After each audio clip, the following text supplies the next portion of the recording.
I do feel WWE is going to pull out all the stops to make it, make it memorable, because it is the big four. It's the bigger the events, the biggest pay-per-view events of the year. So WWE is going to go out of their way and make sure it's even better than your in-your-house pay-per-view, so to speak. I think the Survivor Series, I think it's, the Survivor Series tag team, theory, and, doing, those matches, I think that's great.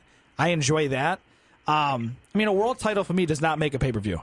I want to see it, and to your point, matchups make the card better. So, for example, we keep using the Shane McMahon, Kevin Owens. There was no title. It was just we were excited to see the match. It's just one of those things where you just want to see it. It doesn't matter. There's no title. There's, no one's winning something or losing a title, maybe or losing their job, something like that. So for me, it's all about the build up to the matches that really matter to me. So regardless of a title, titles don't make it for me. So I have to go big four. I think the aura, along with Jarod, you've been to enough WrestleManias, you've been to a lot of pay-per-views. To me, I would rather go to a big four pay-per-view than any other. Even if the big four were, out of New York State where we're at, and out west, maybe in Dallas, I would rather go to WrestleMania there than maybe one of the in-your-house pay-per-views in, Pittsburgh, Pennsylvania. Yeah, I'll definitely give you that. I'll give you, WrestleMania. And another one that can sell me without a title match is Royal Rumble. That can sell me without a title match. Absolutely. Because of the Royal Rumble. Yes. Survivor Series, I just feel that... What about SummerSlam, though? SummerSlam sell itself. Too. Again, the match, it really depends. SummerSlam is probably my third favorite of the big four. And Survivor Series, I don't really, to me personally, hold it any higher. I know WWE holds it higher. They're having the NXT TakeOver the night before. This is the one time, and I'm not even an NXT guy, I would really want to go to the TakeOver the night before Survivor Series with the War Games, with the 2 rings and double cage.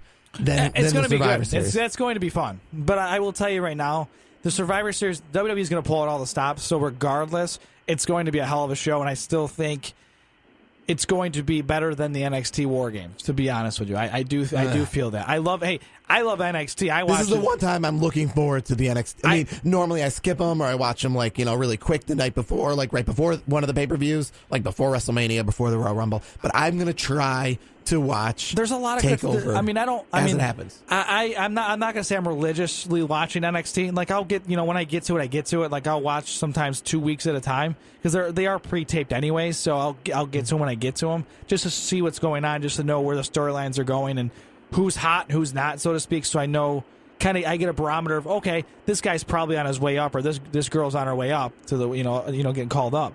So that's my thing. I think NXT that'll be good for the Survivor Series, but I still think the aura of Survivor Series is going to make it even more. I would rather go to that than the NXT War Games, so to speak.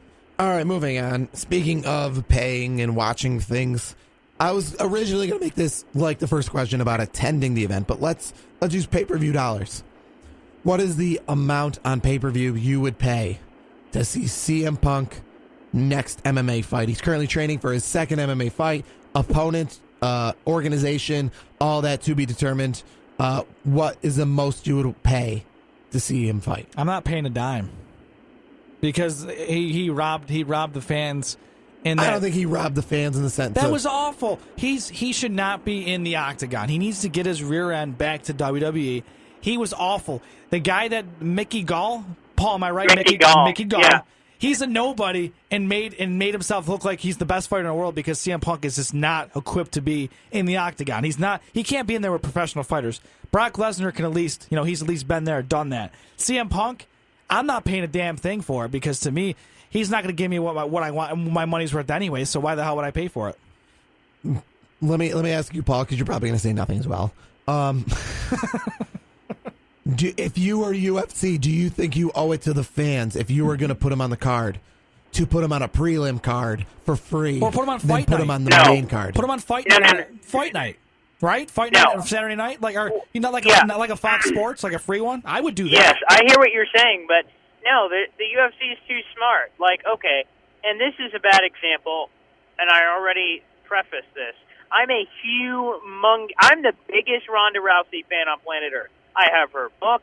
I have been her fan since Judo Olympics. Strike Force, you name it. When she had her initial fight, obviously she was the head cow heading into that Holly Holm fight, and I don't want to get too far off track here. But then when she came back for the return fight, there's the return. And I know that Ronda Rousey and CM Punk are clearly on different levels, but CM Punk, there's some there. There are CM Punk fans. I am a huge CM Punk fan. When I heard he was going to be on it, I'm a huge MMA guy as well. For those who don't know, I usually try to get as many of these UFCs as possible. And when I heard that CM Punk was making the leap over, I was intrigued. I wouldn't have bought the pay-per-view just based off the fact CM Punk was there, but he certainly played a role in me purchasing the pay-per-view in which he played a part of. And if he was to make a return, as you say that he is in the process of making a return, I wouldn't pay nothing. It would be, in terms of the overall, it depends on the rest of the card. It wouldn't have to be a UFC 200 where every fight is phenomenal and he's on it. I'm being realistic. I would pay, $5-10, something like that to see him. Wow, because I am a huge nice, CM Punk fan. You're nice, Paul. I am. And right, don't get me wrong. I agree with Brandon. That was one of the crappiest performances I've ever seen because there was additional hype. Something a lot of people don't remember is he was supposed to make his debut. He got injured. It got delayed. He was supposed to make his debut. His opponent gets injured. That gets delayed. And that happened like 3 or 4 times where this thing keeps getting pushed, and the hype had reached the tip of the iceberg, so to speak, and then he comes out and lays an egg to some no-name Mickey Gall and gets choked out and looks like a punk. And, so I'd be intrigued 100% because I'm a huge CM Punk fan. I am intrigued to see him fight again. He's gonna get his teeth knocked in. That's what it is. I mean, I'm not paying to see that because it's gonna happen, unless he fights. Well, actually, you know what? I'll stand. But it's like Brock Lesnar's opponents. You kind of know what's going to happen to a lot of these guys, but you're still intrigued to see Brock Lesnar do it. I just think that right. Conor McGregor, Floyd Mayweather. Okay, I am the biggest Conor McGregor fan in the world, and I guess I'm going to just say that about everybody tonight. So let's just get used to it. And I'm a huge Conor McGregor fan, and you know what? The odds were stacked against him. The odds were saying that, man, this is going to be an awful fight. And people still paid $100 to see this fight, regardless of what they saw. It ended up being a little bit different than people thought. It ended up being a better fight than people thought. But decent. Going in is what's important, is that you were willing to put $100 down on something that you thought there was a very high chance it could have been a big flop. And that was $100. So, yeah, thankfully I did not spend $100 on that. It's nice when you have a big group that comes over and you maybe throw $5 in. So exactly. There you go. And that's the best way to do it. Absolutely. So we move on to the third question, and this one's quite interesting. Jesus, Jarod, man, get a drink of water or something, man. Yeah, all right, right. You know what I just need to do? You need to talk louder. That helps. Yeah. There you go. So, there you go. What should WWE do about this? Julie Youngberg. Now, that name doesn't ring a bell for many. She is currently a seamstress and costume designer for the World Wrestling Entertainment, WWE. As she is currently in a Twitter feud that is not new, might I add, with Matt Hardy's wife, Rebby Hart. Used to be Rebby Sky of, Impact Wrestling fame. So when Kane was revealed on Monday night as the fifth man in the Miz's entourage, somebody tweeted that it was too bad it wasn't Matt Hardy, to which she responded, Julie Youngberg, I would love if the fifth man was dead Matt. Did I say that? ? To which Rebby Hart responded, say it in person next time. Say hi, babe. What's good? Twitter fingers. Just remember, I ain't got a job to lose. Bitch, you seen both me and Matt about 20 times at TVs and never said a damn thing. Shut up, pussy. To which Julie responded, I don't give a crap about you or your North Carolina crew. You're all losers in my book. To which Rebby Hart responded, correcting her grammar, I don't claim North Carolina, and your pussy stinks. Thanks Thanks for initiating the 50th Twitter BS in my 60 years. I don't give a crap. This was fun. To which she just said, to which Julie said, why am I fighting with North Carolina losers from my past? It's beyond me. I don't give a crap. And then Rebby responds, because you keep tweeting about us over and over without provocation. I'm not surprised. It's beyond you. I bet most things are. And then, somebody said, who are you? To Julie, to which Julie responded, that she's been employed for 30 years and she makes iconic costumes. And, it went on and on. But let's go now back to their 2015 feud in which apparently Julie Youngberg's computer was hacked. And she started thinking, that it was Matt Hardy at the time. And I think she still is. Did not know that Julie Youngberg is currently married to former Mattitude tag team partner Shannon Moore. And that was kind of started this little feud. Here's a Facebook feud in which Julie Youngberg said, I guess when Hacker's wife, a.k.a. Rebby Sky, gives birth to a half-black boy, I'd be pissed off at the world, too, meaning that she insinuates that Matt Hardy, or she was cheating on Matt Hardy. That's bad. And Rebby responded on Twitter that she's a racist and not a model employee, to which she responded, it has nothing to do with race as much as it's you cheating, to which Rebby responds to her, you and your marriage, and don't forget Justin Gabriel, and you fucking Justin Gabriel, she says in the tweet. So this has been going back and forth. Now, Rebby is not an employee of WWE, but this Julie Youngberg is. And I mean, this is very public. She's sending things out. It's not good. This is not good. This is not a good look. Is your main seamstress so important that you can't just cut her off?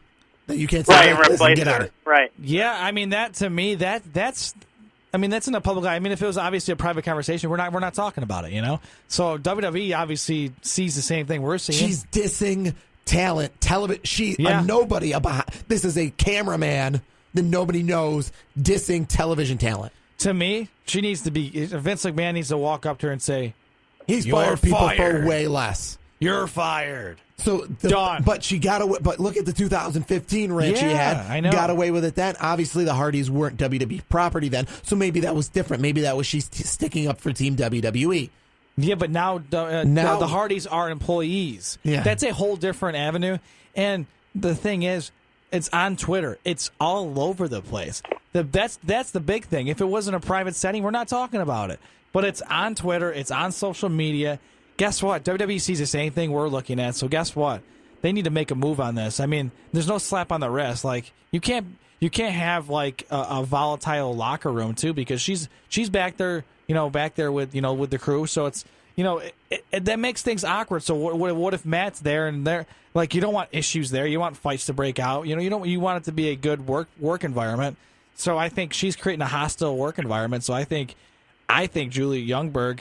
I didn't even know who she was until you mentioned it, but I did not know she was until today as well. I would can her because they already had this. The one of the big seamstress is actually I think it's Sasha Banks' husband, if I'm not mistaken. I think he's one of the lead seamstress, if I'm not mistaken. Like she said, she's been an employee for 30 years. I mean, that's all right. Then Force. That doesn't even really seem who was she creating costumes for? Hulk Hogan? I know, right? Right. The Ultimate Warrior. I don't know.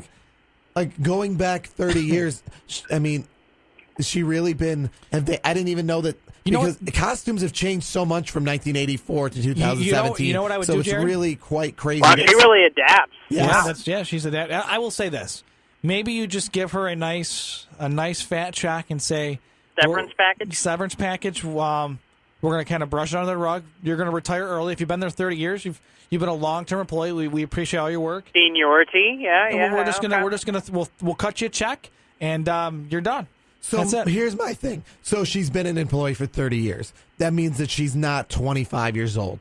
What is she thinking getting in? Like, why does she have a Twitter at 60? And why is she doing this at 60 years old? Here's my thing. If she's tweeting back that fast, I give her props because a lot of folks in that demographic are not exactly the fastest tweeters. I mean, why is someone in their late 50s usually faster than that? Why is someone in their late 50s? I mean, at best, because if she was hired in her early 20s, she'd be in her late 50s. She's definitely in her late 50s. So why would somebody in her late 50s be engaging in this conduct? Exactly. I could not see one of my parents. I mean, my mom's at that point in her life. She's in her late 50s. Number one, she don't do Facebook. She does, but she doesn't even know what that stuff really is. She's got a flip phone for God's sakes. Get off Twitter. I mean, and we didn't even look at this. This kind of shows it right here about maybe how spry and young she is. She's in her late 50s. How old Shannon Moore? Her husband. I mean, he made his debut in like 2005.